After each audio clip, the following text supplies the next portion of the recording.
اس ماہ مبارک ماہ ذوالحجہ کے پہلے عشرے کو انتہائی اہمیت حاصل ہے، اس وجہ سے کہ ان ابتدائی 10 راتوں کی قسم اللہ رب العزت نے قرآن مجید فرقان حمید میں ارشاد فرمائی۔ 30ویں پارے کی سورہ فجر، والفجر ولیال عشر، فجر کی قسم اور 10 راتوں کی قسم، والشفع والوتر، اور جفت کی قسم اور طاق کی قسم۔ حضرت عبداللہ ابن عباس رضی اللہ تعالی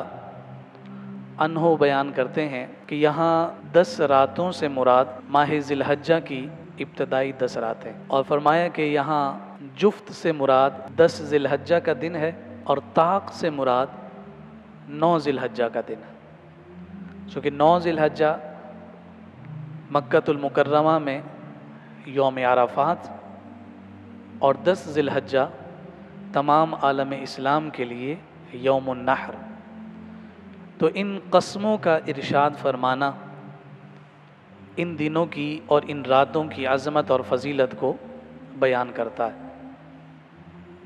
اور بہت ساری احادیث مبارکہ بھی اس ضمن میں وارد ہوئی ہیں۔ مجمع الزوائد کی حدیث مبارکہ روایت کرنے والے عبداللہ ابن عباس رضی اللہ تعالیٰ عنہ فرمایا، آقا کائنات صلی اللہ علیہ وآلہ وسلم ارشاد فرماتے ہیں، افضل ایام الدنیا ایام العشر، کہ دنیا کے تمام دنوں میں سے ذی الحجہ کے یہ دن افضل اور اعلیٰ ہے۔ اب جب انہیں فضیلت دی گئی ہے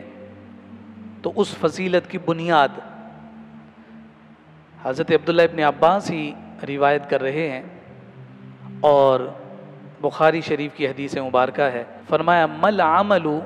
فی ایام العشر افضل منہا فی ہذہ، کہ ان ایام میں کی جانے والی نیکی اجر اور ثواب کے اعتبار سے دیگر تمام ایام اور راتوں سے افضل اور اعلیٰ ہے۔ ایک اور مقام پر نبی رحمت صلی اللہ علیہ وآلہ وسلم کا فرمان روایت کرنے والے جناب سیدنا ابو ہریرہ رضی اللہ تعالی عنہ ہے۔ فرمایا کہ آقا کائنات صلی اللہ علیہ وآلہ وسلم نے ارشاد فرمایا، اللہ رب العزت کو اپنی عبادت کے لیے یہ ایام سب سے زیادہ محبوب ہیں، اور فرمایا کہ اگر کوئی اس کے دنوں میں روزہ رکھتا ہے تو ایک دن کا روزہ پورے سال کے روزے کے برابر قرار دیا جاتا ہے، اور اگر کوئی ان راتوں میں قیام کرتا ہے، عبادت کرتا ہے، تو فرمایا کہ اس کی عبادت کرنا ایسا ہے جیسے اس نے لیلۃ القدر میں عبادت کی، یعنی 1000 سال کی عبادت جو لیلۃ القدر میں حاصل ہوتی ہے۔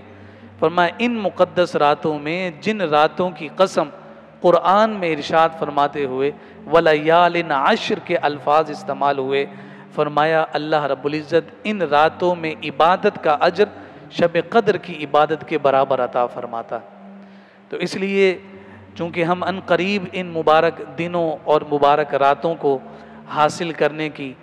سعادت حاصل کر رہے ہیں، تو ہمیں یقیناً ان کا احترام اور ان کا اکرام کرنا ہے، اور اس میں اپنی عبادت کو اور اپنی ریاضت کو بڑھا کر رب ذوالجلال کی بارگاہ سے اس کی رضامندی اور اس کی خوشنودی کو حاصل کرنے کی سعی اور کوشش کرنی ہے۔